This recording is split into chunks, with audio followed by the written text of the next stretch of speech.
Le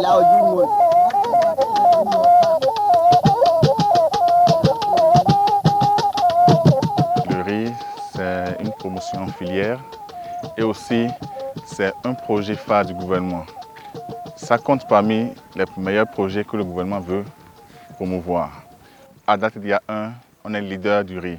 Donc toute la production du riz qui doit se faire au Bénin dépend de nous. Donc elle est tellement très capitale que toute l'ATDA, depuis le DG jusqu'au dernier agent, se donne pour qu'on puisse avoir une bonne promotion du riz qui, d'ici 2021, nous devons produire près de 500 000 tonnes de riz paddy.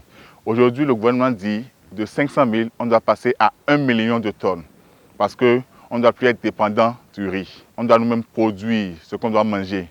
Et on voit aujourd'hui le riz qui était avant un mets de fête est devenu une habitude alimentaire qui rentre au niveau de tout le monde. Donc tout le monde veut manger le riz. Le gouvernement est en train de mettre tous les moyens pour que désormais ce soit le riz béninois que les Béninois mangent. Les producteurs aussi mettent la main dans la pâte pour qu'on puisse dire les riz qu'on est en train de faire viennent d'eux. Bientôt, la sauveterie, il y a une usine de transformation qui va ouvrir ses portes. Il faut que nous produisions du riz pour lui donner la matière première qui puisse se transformer. Donc, notre rôle est de mettre le monde au travail, qu'on puisse donner la matière première, qu'on transforme et sur le table du consommateur, on a le riz final que nous devons manger. Au niveau de notre pôle, tout producteur confondu, organisé ou non, sont nombre de 14 000. Parmi les 14 000, il y a au moins 7 000 qui sont organisés, ils sont dans les groupements, dans les coopératives. Parmi ces 7 000-là, on a choisi M.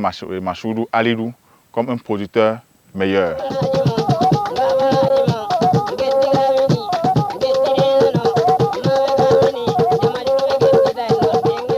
J'ai trouvé mes grands-parents, mes parents en agriculture en train de faire la production de riz.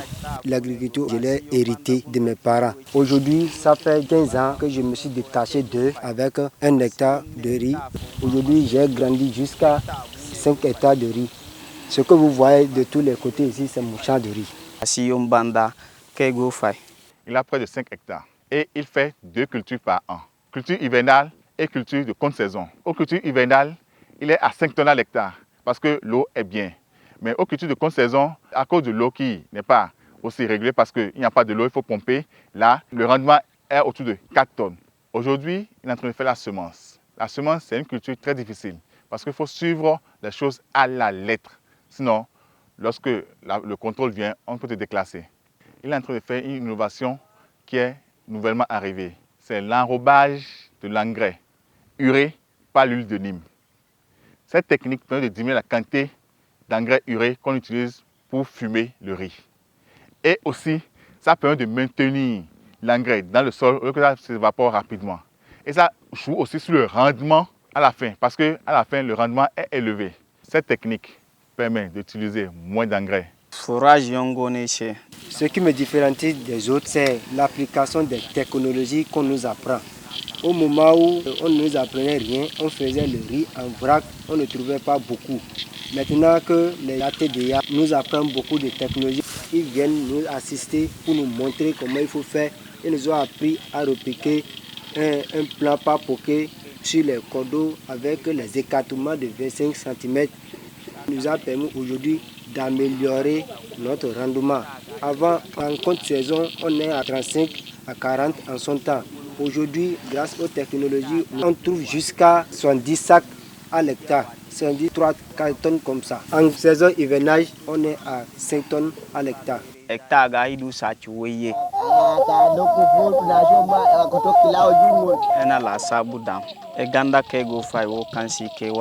Par rapport à ma perspective, j'ai besoin d'ajouter encore ma superficie triple même sur ce que je suis en train de négocier avec les amis qui sont à côté, accepter me vendre le terre pour que j'ajoute ma production. Et je vais faire des forages, au moins 4 pour acheter encore 2 motopompes pour ajouter dans ma production. J'envisage aussi avoir un magasin pour que je puisse stocker mon produit après la récolte avant d'être vendu. Zanga kiwe ne chine hinka hectare hinka chine hinka ne gobe ma de katonton emate forage tachi motopompe tachi. Moi, je n'ai pas été à l'école.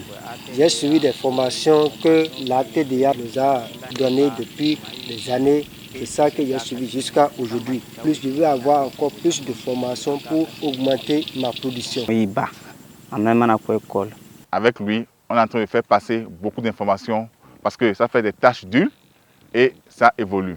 Aujourd'hui, sur ce terrain, on vient faire des visites d'échange.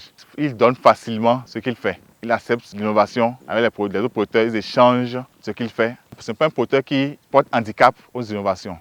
Il veut chaque fois comprendre, évoluer. Ceci, c'est pour permettre d'améliorer sa condition de vie et désormais d'être parmi les meilleurs producteurs parce que la terre ne ment pas. Ici, dans mon exploitation, on est 14 personnes qui sont en train de travailler au champ et je les paye à la fin de chaque saison. À part ça, s'il y a des activités lourdes comme le repiquage, le battage de riz, on ajoute encore 6 personnes pour faire 20 personnes pour faire l'activité. Et je les paye au moins 2500 par jour.